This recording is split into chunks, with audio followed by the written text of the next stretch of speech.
So hello everyone. I hope you have gone through the problems and whatever I've taken yesterday.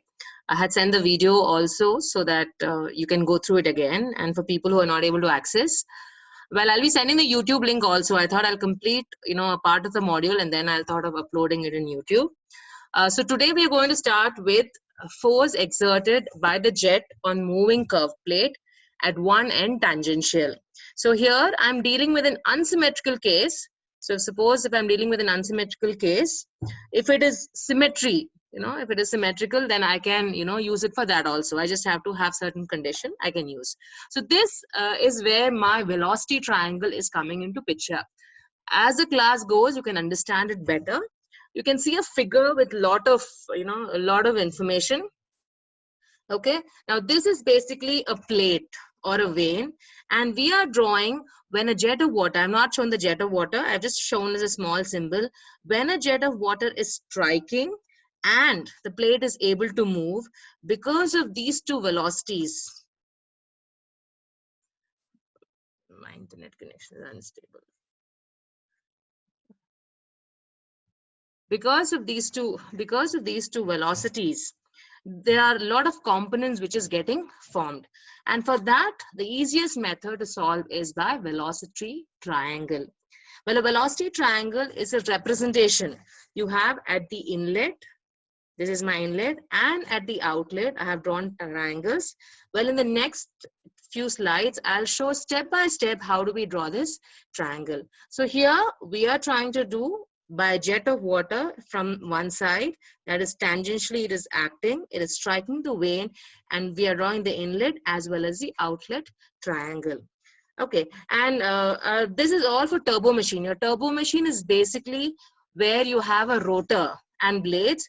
Either it is converting hydraulic energy to mechanical energy or mechanical energy to your hydraulic energy. All those details we'll be doing when we'll be starting the classes. Okay, now these are your turbo machine. Now these two on the left, they are very simple. They are your exhaust fans. This central part is called as your rotor. And on the rotor, you have your blades, vanes, etc. And here, exhaust fan, you're giving electricity. Electricity is getting converted to mechanical energy, and mechanical is getting converted to hydraulic. But here in this case, your hydraulic is air. Your air is getting, your hair is getting moved. So we are not dealing with air in a subject. Mostly air compressors or anything related to air is taken care by your mechanical engineers. We are only taking the hydraulic component, your water component, where either we are trying to use a turbine so that I can have an energy to store water, or we are having a pump so that we are pumping. So the medium is water, the medium is liquid. That also comes under hydraulic. The air part is more done in your mechanical engineering. So these two are simple example. I just wanted to show you what is a rotor, and these are your different blades. So whatever vein I have showed you, this vein is nothing but a pictorial representation of this vein.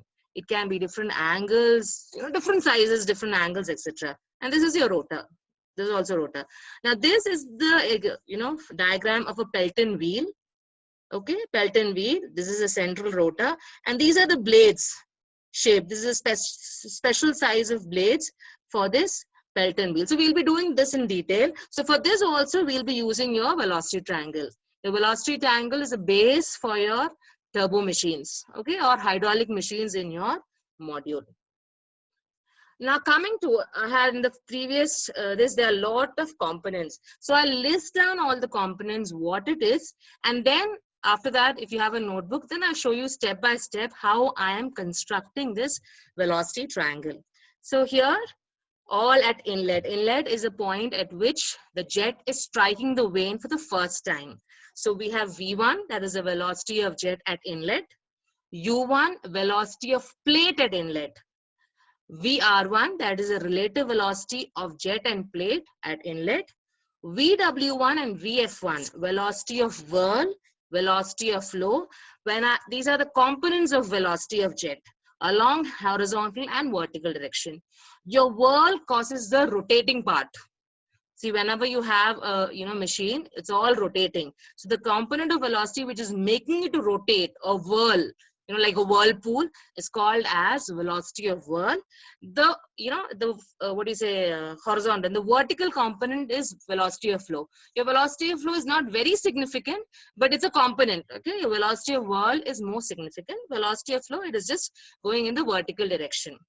Then the angle made between V1 and the plate, your velocity of jet V1 and the plate U1 is called as your alpha, denoted as alpha. It is called as glide blade angle. Okay, now why I'm mentioning it wrote in red, because in your problems they'll give you the guide blade angle is so and so. So that is nothing but your alpha.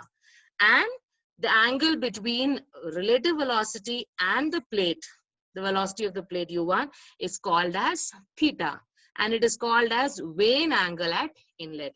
Now these are all components at inlet: V1, U1, VR1, VW1, VF1, alpha, and theta. Now this you need to sort of by heart it. By heart in the sense, once you know to construct, it becomes easier. Right now you feel it is a lot of terms, but as you construct, it seems easier.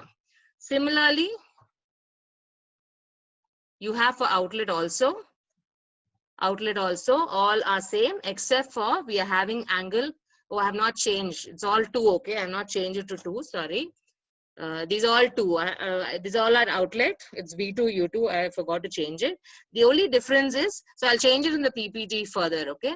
The only difference is here you have beta, which is the angle between velocity at outlet, that is V2, and plate, that is U1. And then you have your phi.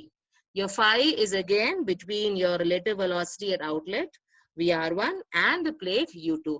So sorry for the change. I'll change it when I send in the PPT.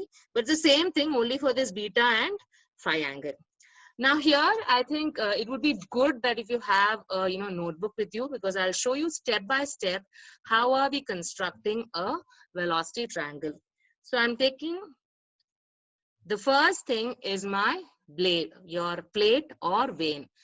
For simplicity, I have drawn a symmetrical vane. Now, once I have a vane, I'll be starting with the inlet component. The first component is, if you're drawing with me, I'm going a little slow here. So I have drawn the vane. The first component is V1. Your V1 is a velocity of jet at the inlet. Okay. So it is striking at some velocity V1. Then I'm saying because of velocity, on the whole, there's a velocity U, but I'm specifying at U1 and U2. I'll tell you where it is separate, where it is same. So U, so when I have at the inlet, when I'm having at the inlet, I'm drawing the component as U1. So we have V1, U1. When I join together, I will be getting its relative velocity, VR1. Okay, so V1, U1, the relative velocity of V1 and U1 is VR1. Now, after that, what I'll do, I'll resolve the components of V1 along horizontal and vertical axis. So this is your horizontal component. Sorry, this is your horizontal component, VW1. So right from V1 till this end it will come. And this is your vertical component, VF1. Okay, so I have drawn the triangle at inlet. The main triangle is this triangle, okay, this triangle. So I hope you're drawing along with me. Now next comes the angles. Angle alpha is the angle between V1 and U1. Okay, angle alpha is the angle between this. And the next angle is theta. This angle is between the relative velocity. You can say it U1 only. For simplicity, we always take with respect to U1 itself. So this is the velocity triangle at inlet. I have given name also, ABCD. I've given it in lighter letters because otherwise everything will look dark. So I hope you're able to see ABCD.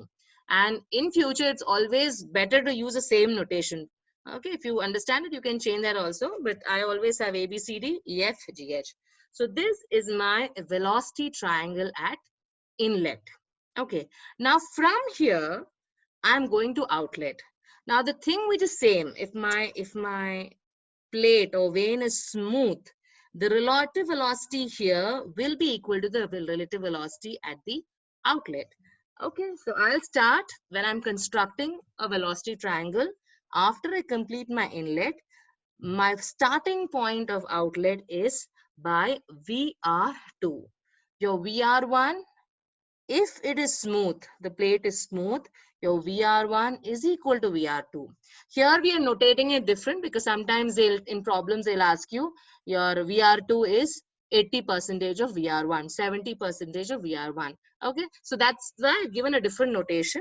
But remember that in most of our problems, your VR1 is equal to VR2. So that's why I'm drawing VR2 first. And then comes my U2. Your U2 is your velocity of your vane or plate. Then when I join these both, I will be getting the absolute velocity, or else your velocity of the jet, that is V2. Okay. So from VR2, U2, this. If you remember your junior classes where you're finding the relative velocity, something similar to that. Okay. So we have got V2. Now, after we get V2, we are resolving into its horizontal and vertical component. That is, the horizontal component is VW1 and the vertical component is it is not VW1, VW2, and the vertical component is VF2. Remember, your VW is a significant velocity for rotating. That is why it is called as velocity of whirl. It makes it to rotate. That is the component of velocity which makes it to rotate. Your velocity of flow is also required. It is just flowing, it is just flowing down. Most of the time, whenever you run a turbine, it flows down. There are two types. There's axial type, there's radial type. So depending on the type of turbine, it is not of much use. As of now, remember that it is not of much use. So this is my velocity triangle at, sorry, I forgot about the angles. So your V2 is making an angle with U2. It is called as beta. So V2 is the absolute velocity of your jet, with U2 is called as beta. And the relative velocity with respect to your velocity of plate is called as phi. So this makes, I've given the alphas, this makes the velocity triangle at outlet. Okay, so if you want, I can repeat again. I have muted every one of you so that I have no disturbance and you don't have any this to annotate it. If you want me to repeat it again, I don't think you have to repeat it because I'm recording the video. I think I'm recording the video, so I can give this video again. So after this is done, generally, as I told you earlier, if the vane or plate is smooth, VR1 is equal to VR2. So this is for solving your problems. And they are tangential to the plate. In the diagram, what I have drawn, I have not exactly drawn tangential. Your V1 looks tangential, but actually your VR1 and VR2, your VR2 looks tangential, but your VR1 and VR2 are tangent to the curve. Okay, tangent to your curve. And if the rotor is big, the central part, if it is very big, then I can assume U1 is equal to U2. But if the central rotating part is small, okay, your big and small are relative words. I have just made for simplicity, I have told big and small. But if my central part is very small compared to my blades, okay, then U1 and U2 are different. But if this is big, if my rotor is big, I can assume it. Okay, so I'm not doing it any further since this itself is a lot of concept. I'm just stopping here. But remember that